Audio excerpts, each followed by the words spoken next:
नमस्कार दोस्तों, अगर मैं आपसे कहूं कि सिर्फ 20 दिनों में आपके झड़ते बाल फिर से उग सकते हैं तो आप शायद कहेंगे ये तो एक ऐड का दावा है। लेकिन इस बार बात ऐड की नहीं, साइंस की है। ताइवान यूनिवर्सिटी के वैज्ञानिकों ने हाल ही में एक ऐसा हेयर रीग्रोथ सीरम बनाया है जो सिर्फ 3 हफ्तों में नए बाल उगाने का दावा कर रहा है। इस खोज की लीड कर रहे प्रोफेसर संग जान लिन और उनकी रिसर्च सेल मेटाबॉलिज्म नाम के टॉप साइंस जर्नल में पब्लिश भी हुआ है। अब सवाल ये है, ये सीरम इतना खास क्यों है? इसमें दोस्तों कोई केमिकल ड्रग नहीं है। ये 2 प्राकृतिक फैटी एसिड्स, ओलिक एसिड और पाल्मिटोलिक एसिड, जो हमारे शरीर और प्लांट ऑयल्स में पाए जाते हैं, उनसे बना है। वैज्ञानिकों का कहना है कि ये फैटी एसिड्स हमारी स्किन की फैट सेल्स को एक्टिव करते हैं, जिससे वो हेयर फॉलिकल्स को जगाते हैं और बालों की ग्रोथ शुरू हो जाती है। असल में ये वही प्रोसेस है जो डर्मा रोलर या माइक्रो नीडलिंग से हम लोग करते हैं। जब हम स्कैल्प पर छोटे छोटे माइक्रो इंजरी बनाते हैं तो शरीर हीलिंग रिस्पॉन्स शुरू करता है। इसमें ग्रोथ फैक्टर जैसे कि FGF और VEGF रिलीज होते हैं, जो फॉलिकल्स को फिर से बढ़ने का सिग्नल देते हैं। ये सीरम उसी रिस्पॉन्स को बिना किसी चोट या इन्फ्लेमेशन के एक्टिव करता है।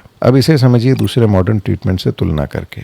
मिनॉक्सिडिल दोस्तों, ये ब्लड फ्लो बढ़ाता है ताकि फॉलिकल्स तक ऑक्सीजन और न्यूट्रिएंट्स पहुंचे। फिनेस्टेराइड ये DHT हार्मोन्स को ब्लॉक करता है जो बालों की जड़ों को कमजोर करता है। और पेप्टाइड सीरम जैसे GHK कॉपर पेप्टाइड, जो सेल रीजनरेशन और कोलेजन को बढ़ाते हैं। ताइवान का नया सीरम इन सब के बीच एक नई दिशा देता है। ये ना तो हार्मोन ब्लॉकर है, ना ब्लड वेसल ओपनर, बल्कि एक सेल सिग्नल बूस्टर है जो फैट सेल्स को बोलता है कि जागो और नए बालों का निर्माण करो, या जो बाल पहले हैं उनको स्टिमुलेट करो ताकि वो दोबारा ग्रो कर सकें, एनाजन फेज में आ सकें। अभी तक इसे दोस्तों चूहों पर टेस्ट किया गया है और सिर्फ 10 से 15 दिन में उनके बाल उगने लगे। प्रोफेसर लिन ने जब इसे खुद अपनी टांगों पर लगाया तो 3 हफ्तों में वहां भी बाल वापस आ गए। अभी इंसानों पर क्लिनिकल ट्रायल शुरू नहीं हुए, लेकिन अगर सब सही रहा तो अगले 1-2 साल में दुनिया का पहला fast acting natural based hair regrowth serum बन सकता है। अब सोचिए, अगर आप मिनॉक्सिडिल या पेप्टाइड सीरम यूज करते हैं या डर्मा रोलर से स्कैल्प को स्टिमुलेट करते हैं, तो ये नया सीरम उन सब के साथ मिलकर एक और पावरफुल कॉम्बिनेशन तैयार कर सकता है।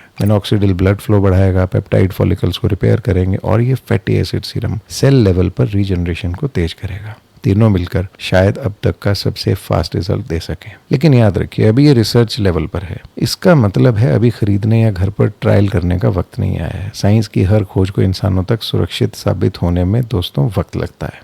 तो फिलहाल आप अपने स्कैल्प के लिए सही न्यूट्रिशन, रेगुलर मसाज, मिनॉक्सिडिल या पेप्टाइड सीरम जैसी एविडेंस बेस्ड थेरेपीज पर टिके रहिए और इस नए सीरम पर नजर रखिए, क्योंकि ये बालों की दुनिया में अगला बड़ा चेंज बन सकता है। तो दोस्तों, क्या आपको लगता है कि ताइवान का ये नया हेयर सीरम मिनॉक्सिडिल को रिप्लेस कर पाएगा, या फिर दोनों मिलकर बालों का सबसे बड़ा सोल्यूशन बनेंगे? कमेंट्स में जरूर बताइएगा और ऐसे ही लेटेस्ट कंटेंट और स्किन केयर अपडेट्स के लिए चैनल को सब्सक्राइब करना ना भूलें।